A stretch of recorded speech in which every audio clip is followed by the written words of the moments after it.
Saudara-saudari, anak-anak yang terkasih, pada umumnya sadar atau tidak sadar, kita senang kalau dipuji dan diberi apresiasi atas perbuatan baik yang kita lakukan. Maka kalau kebaikan, kelebihan dan keistimewaan kita, entah itu penampilan ataupun kegiatan kita, tidak dilirik orang, apalagi dilihat, terlebih oleh dia atau mereka yang kita harapkan memberi apresiasi dan pujian, kita merasa jengkel dan kecewa. Kok dia tidak lihat ya? Kadang kita mendengar orang yang kecewa, masa tidak lihat saya pakai baju baru, saya pakai rambut model baru potong rambut, bagus. Atau orang bilang, lihat alis saya sudah diperbaiki, kulit saya glowing, atau lain sebagainya.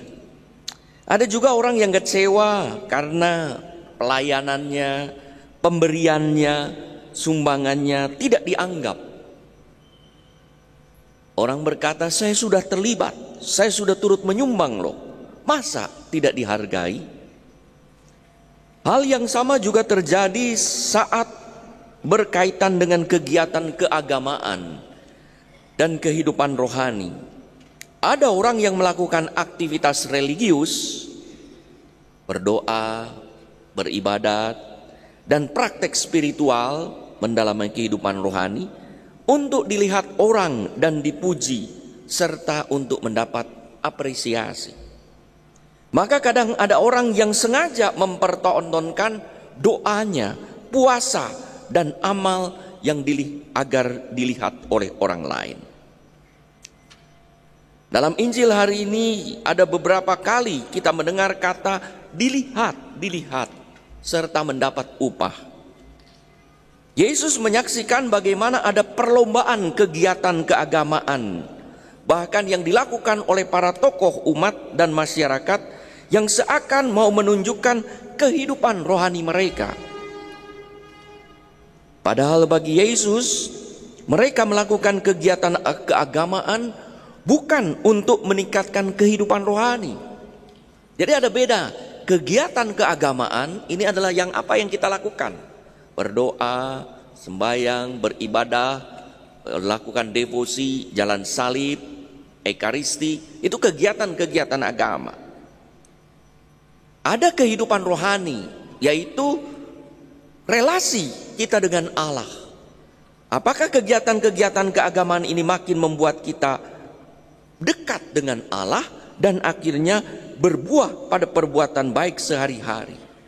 Ataukah untuk mendapatkan pengakuan dan pujian dari orang lain? Yesus melihat ada bahaya besar di balik kegiatan keagamaan yang tidak mengantar pada pertobatan, yaitu perubahan hidup yang membuat mereka makin dekat dengan Tuhan dan akhirnya mampu menghadirkan Tuhan yang peduli pada sesama dalam hidup sehari-hari. Doa yang seharusnya menjadi saat dan kesempatan rahmat untuk berjumpa dengan Allah hingga orang makin kudus, makin doa makin kudus, malah Yesus melihat pada waktu itu dijadikan cara untuk mendapatkan simpati dan apresiasi dari sesama.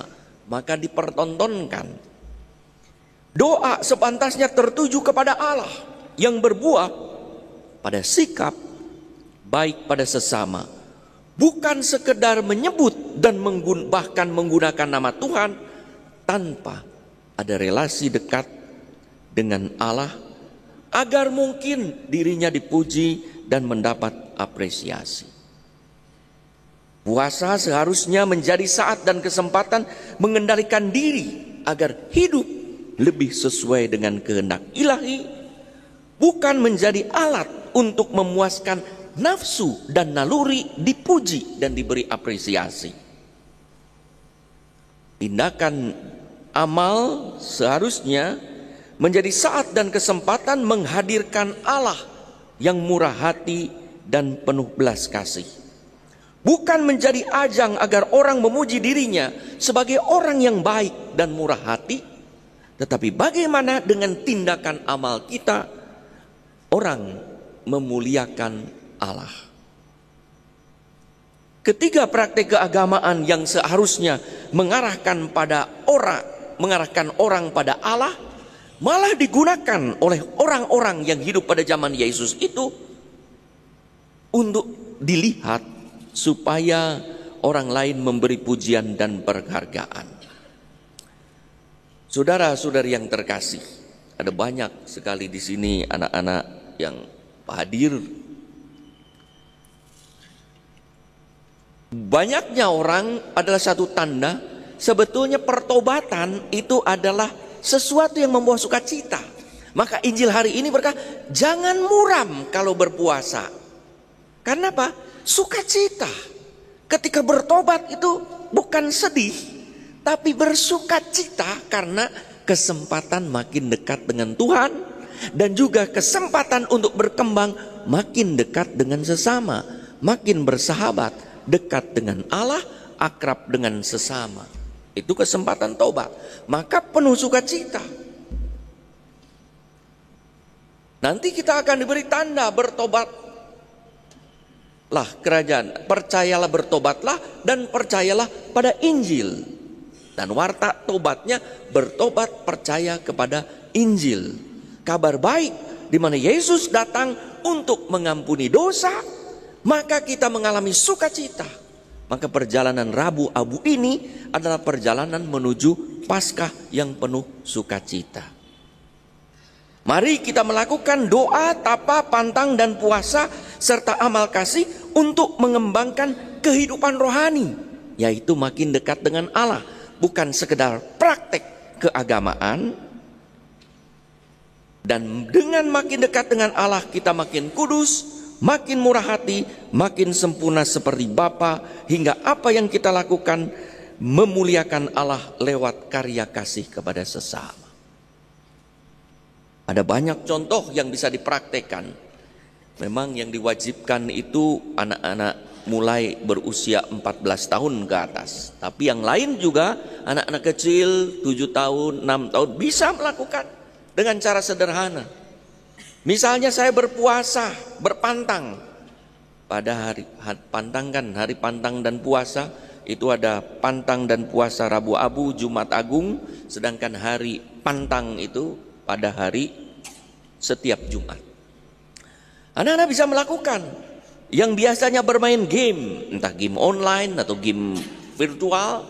Lalu pada hari pantang tidak melakukan main itu. Bukan setelah tidak melakukan jadi tidur, bukan. Tapi berdoa, belajar, membantu orang lain, atau membantu orang tua. Demikian juga pada waktu mau amal, ya, anak-anak. Biasanya misalnya hari biasa kalau pesan mie ayam spesial. Karena hari masa puasa tidak pakai spesial, mie biasa. Selisihnya inilah yang disumbangkan dan diamalkan. Biasanya ada godaan pada waktu pantang dan puasa. Pantang itu bukan sekedar apa, misalnya pantang daging itu biasa ya, boleh. Tapi hal-hal kecil yang saya suka sangat terikat, membuat kenikmatan. Misalnya ada orang pantang kerupuk, karena kalau makan tanpa kerupuk susah. Pantang kerupuk, pantang sambal. Tuh, ibu-ibu pantang sambal, karena biasanya tanpa sambal tidak bisa makan dengan nikmat. Pantang sambal. Nah, kelebihan dari pantang itulah yang kita sisihkan untuk amal bakti. Maka kalau pantang ya pantang. Pantang daging, semua unsur dari daging, termasuk kuah-kuahnya. Jadi kalau orang berkata, wah ini kan kaldu ayam, nggak apa-apa, nggak ada ayamnya, masih kaldunya. Nah itu ya sama. Ya.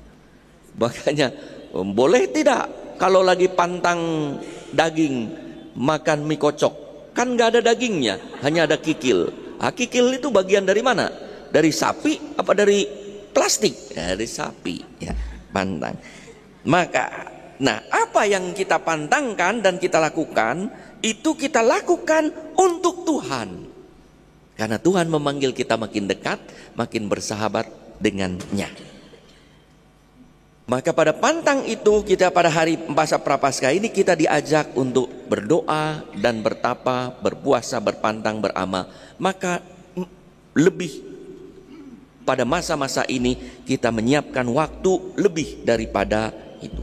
Ada praktek-praktek orang yang melakukan, misalnya menaruh karton APP, kotak APP untuk amal itu di pintu rumah.